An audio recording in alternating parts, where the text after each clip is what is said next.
News 18 Lokmat प्रस्तुत बाप्पा मोरया सार्वजनिक गणेश मंडळ स्पर्धा 2025 मध्ये आपलं सगळ्यांचं स्वागत। माझ्याबरोबर आहे अभिनेता सुयश टिळक। सुयश, तुझं खूप खूप स्वागत। धन्यवाद। खूप छान, अगदी वेगवेगळ्या तुझ्या मालिका, तुझं नाटक आम्ही बघतोय आणि अर्थात सगळ्यांना मोठी उत्सुकता आहे या स्पर्धेच्या निमित्ताने तू आलायस म्हटल्यानंतर नेमकी कोणाची घोषणा कुठल्या मंडळाची होते। पण मंडळी, मी आपल्याला पुन्हा एकदा सांगतो की राज्यभरातनं आम्ही या स्पर्धेकरता प्रवेशिका मागवलेल्या होत्या मोठ्या प्रमाणात। आमच्या नंबर 1 चॅनलकडे खूप म्हणजे जी लोक मोठ्या संख्येने हे आमचं चॅनल बघतात त्यांनी प्रवेशिका पाठवलेल्या होत्या। वेगवेगळ्या मंडळांच्या प्रवेशिका आमच्याकडे आलेल्या आणि अप्रतिम असे देखावे मंडळाच्या कार्यकर्त्यांनी साकारलेले होते। अर्थात तू पण एक मंडळाचा कार्यकर्ता आहे आणि दरवर्षी तू बाप्पांच्या चरणी सेवा रुजू करत असतो, त्यामुळे ह्याच अभिनेता अधिक कार्यकर्त्याकडनं आपण आज साताऱ्यामध्ये जाऊन जाणून घेणार आहोत की कोणती मंडळं आम्ही या सगळ्या म्हणजे साताऱ्यातनं खूप प्रवेशिका आल्या त्यातनं आम्ही निवडली। बघूयात त्याची व्हिडिओ।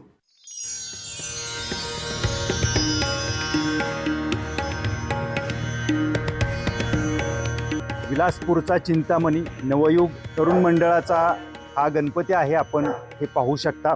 हे गणपतीचं सध्या हे 40वे वर्ष आहे। 40 वर्ष झालं या ठिकाणी गणपतीची स्थापना दरवर्षी नित्यनियमानं केली जाते आणि हा तो गणपती आहे आणि याचं दर्शन घेण्यासाठी हजारो भाविक या ठिकाणी दरवर्षी येत असतात।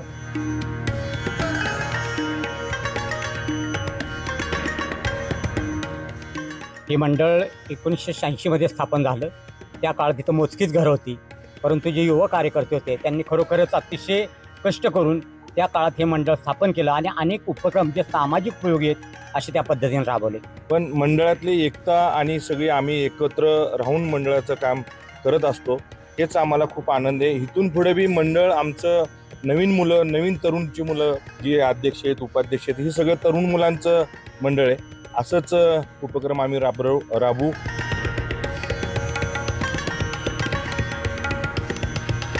हे मंडळ गेले 40 वर्ष विविध उपक्रम राबवतं। याच्या माध्यमातून महिलांसाठी वेगळे उपक्रम राबवले जातात, ज्येष्ठ नागरिकांसाठी राबवले जातात आणि याचा फायदा इथल्या लोकांना होत असल्याचं सुद्धा त्यांनी सांगितलं आहे।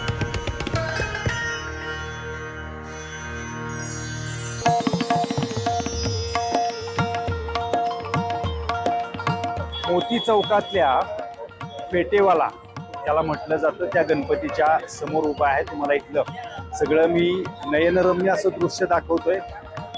खरं पाहायला गेलं तर या मंडळाला जवळपास 106 वर्ष पूर्ण झालेली आहे।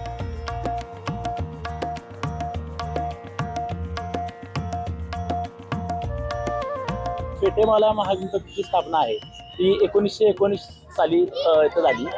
परंतु मला असं सांगावंसं वाटतं की साताऱ्यातला सर्वात पहिला गणपती आहे तो मोती चौकात बसला आझाद हिंद मंडळ या नावाने। त्या मंडळाचं नाव आझाद हिंद मंडळ होतं। मग कालांतराने थोडं स्वातंत्र्याच्या पूर्वी हा सगळा विषय होता। मग इंग्रजांच्या दबावामुळं तो गणपती हलवून बाळासाहेब माझगावकर म्हणजे आमचा टोपेवाडा आहे त्याच्या शेजारी बाळासाहेब माझगावकरांचा वाडा आहे तिथं 2-3 वर्ष बसवण्यात आला आणि तिथून आझाद हिंद मंडळ आता जिथं गणपती बसतो दत्त मंदिर सोमवार पेठेत तिथं हलवण्यात आलं। परंतु फेटा बांधण्याचं काम साधारण एक 40 वर्षापूर्वी कैलासवासी दिलीप इंगोळे यांनी गणपतीला पहिला फेटा बांधला आणि तिथपासनं फेटेवाला महागणपती म्हणून हा गणपती प्रसिद्ध।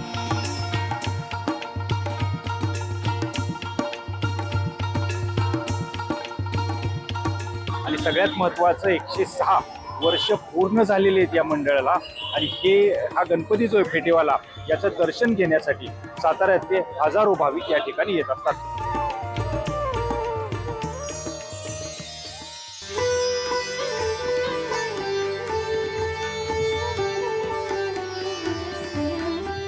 मी आता सम्राटचा जो गणपती आहे खनाळीच्या शेजारचा त्या ठिकाणी आहे। तुम्हाला इथलं सगळं मी दृश्य दाखवते, आपण पाहू शकता।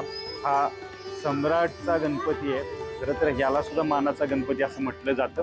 आपण पाहू शकता जवळपास 13.5 ते 14 फुटांची ही भव्य अशी मूर्ती आहे। खरं पाहायला गेलं तर ही वर्षानुवर्ष मूर्ती हीच आहे, मात्र ही मूर्ती विसर्जन केली जात नाही। 50 किलोची आभूषणं या गणपतीला घातलेली आहेत। भाविकांनी ही आभूषणं दान केलेली आहेत असं सांगितलं जाते। हे सातारा जिल्ह्यातील सर्व भाविकांचं श्रद्धास्थान आहे। बऱ्यापैकी लोकांचे नवस वगैरे बोलले जातात, त्यांचे ते येऊन करून जातात. आता हा सलग 12 वर्ष झाले गणपती विसर्जन केलेलंच नाहीये. विसर्जनाची संकल्पना 2014 पासून केली. हा विसर्जन हा विषय नाही. आम्ही आपली छोटी पूजेची मूर्ती फक्त विसर्जन करतो, ते पण घरगुती स्वरूपात.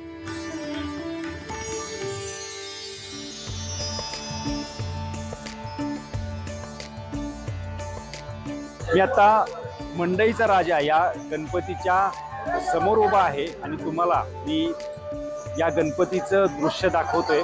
आपण पाहू शकता, हा मंडईचा राजा असं याला संबोधलं जातं. अखिल जुनी भाजी मंडई गणेशोत्सव मंडळाचा ही गणपतीची मूर्ती आहे. खूप सुरेख अशी मूर्ती आपल्याला या ठिकाणी पाहायला मिळते.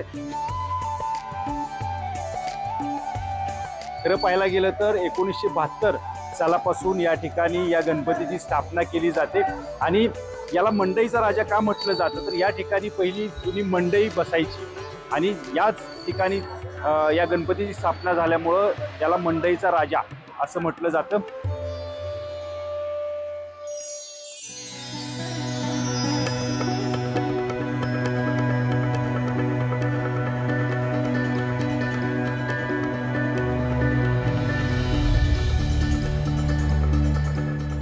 साताऱ्यातील ओम ग्रुप शाहूपुरीचा विघ्नहर्ता बाप्पांची ही मूर्ती तुम्ही पाहू शकता. खरं पाहायला गेलं तर 25 फुटांची ही भव्य अशी सुरेख मूर्ती आपल्याला एकूणच पाहायला मिळते. वेगवेगळ्या दागिन्यांनी त्याला या मूर्तीला आपण सजवल्याचं सुद्धा पाहतोय आणि सगळ्यात महत्त्वाचं म्हणजे या मंडळाचं एक वैशिष्ट्य जे साताऱ्यातल्या इतर मंडळांकडे नाही ते म्हणजे ही मूर्ती ते दुसऱ्या मंडळाला दान करतात आणि दुसऱ्या वर्षी ही नवीन मूर्ती या ठिकाणी बसवतात. आपल्या या मंडळाची स्थापना 1985 साली आपल्या या भागातील काही ज्येष्ठ लोक होते किंवा आहेत, त्यांनी या मंडळाची स्थापना केली.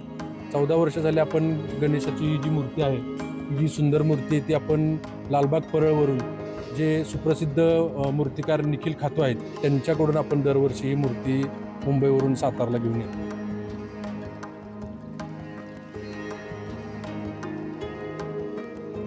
मंडळानं जो उपक्रम राबवला आहे हा खरंच कौतुकास्पद आहे आणि या मंडळामध्ये विविध सामाजिक उपक्रम सुद्धा घेतले जातात.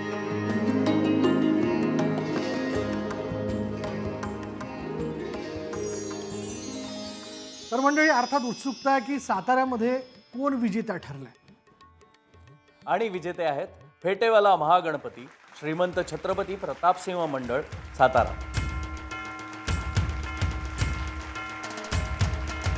त्याला साताऱ्यातील विजेत्या मंडळाचं खूप खूप अभिनंदन. थेट जाऊयात साताऱ्यात आमचे प्रतिनिधी सचिन जाधव यांच्याकडे. सचिन. विशाल, यावर्षी न्यूज 18 लोकमतचा बाप्पा मोरया हे जे स्पर्धा होती गणपतींची, याचं यावर्षीचं पहिली पारितोषिक जे आहे सातारा जिल्ह्यातला, सातारा शहरातला श्रीमंत छत्रपती प्रतापसिंह मंडळाचा फेटेवाला या गणपतीला जात आहे आणि आपण त्यांना जिल्हाधिकारी जे आहेत साताऱ्याचे संतोष पाटील सर यांच्या हस्ते हे पारितोषिक त्यांना देतोय. मी विनंती करतो हे पारितोषिक साहेबांनी जे अध्यक्ष आहेत मंडळाचे ॲडव्होकेट टोपे सर यांना हे पारितोषिक द्यावं. 106 वर्षापूर्वीचं मंडळ आहे, खूप योगदान आहे आणि साताऱ्याची चळवळ तयार होते याच ठिकाणाहून चळवळ तयार होते, यामुळे ह्याला ऐतिहासिक महत्त्व सुद्धा या स्थानाला आहे. IVN लोकमतनी जी स्पर्धा आयोजित केलेली होती त्याच्यामध्ये या मंडळाचा यावर्षी प्रथम क्रमांक आलेला आहे. तो क्रमांक लोकाश्रय त्याचबरोबर त्यांनी राबवलेले विविध उपक्रम याच्यामुळे आलेला आहे. वृक्षारोपणासारखा कार्यक्रम असेल, त्याचबरोबर इको फ्रेंडली गणपती असेल. मूर्ती आपल्याला मोठी दिसते आहे परंतु ती फायबरची आणि कायमस्वरूपीची मूर्ती आहे आणि विसर्जनासाठी वापरावयाची मूर्ती ही स्वतंत्रपणे त्यांनी शाडू मातीची तयार करून घेतलेली आहे. त्याचबरोबर रक्तदानासारखा संकल्प असेल, न्यायदानासारखा किंवा लोक अदालतसारखा उपक्रम असेल, यामुळे हे मंडळ वेगळ्या कारणासाठी ओळखलं जातं आहे. केवळ मोठ्या मूर्तीसाठीच नव्हे, 106 वर्षासाठी नव्हे, तर लोकोपयोगी आणि चांगले उपक्रम राबवण्यासाठी या मंडळाची ख्याती आहे. खरं तर हे अविश्वसनीय आहे, कारण सातारकरांनी ज्या दिवशी बॅनर लावला तेव्हापासूनच वोटिंग चालू झालं आणि आम्हाला लोक येऊन विचारत होते की हा जो स्कॅनर लावला आहे तो कशाचा आहे. तर त्यांना प्रत्येक कार्यकर्ता सांगत होता हा विजय आहे हा प्रत्येक कार्यकर्त्याचा आहे. प्रत्येक कार्यकर्त्याने जे जे कार्य केलेलं आहे त्याचा रात्र जागून जे काय आम्ही इव्हेंट केले, गणपतीच्या आगमनोत्सवाची जी काय तयारी केली, ह्या सेट उभारण्यासाठी जे काय प्रयत्न केले, ह्या सगळ्या सर्व कार्यकर्त्यांचा विजय. आणि आपल्या भेटेवाल्या महागणपतीला जे सातारकरांनी जे भरघोस मतदान देऊन या स्पर्धेमध्ये जे निवडून दिलं, त्यामुळे मी समस्त सातारकरांचा मंडळाच्या वतीने मी खूप खूप खूप आभारी आहे.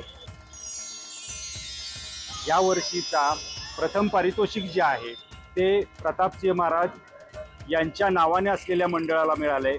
फेटेवाला महागणपती ज्याला म्हटलं जातं, याला हे पहिलं पारितोषिक यंदाचं मिळालेलं आहे.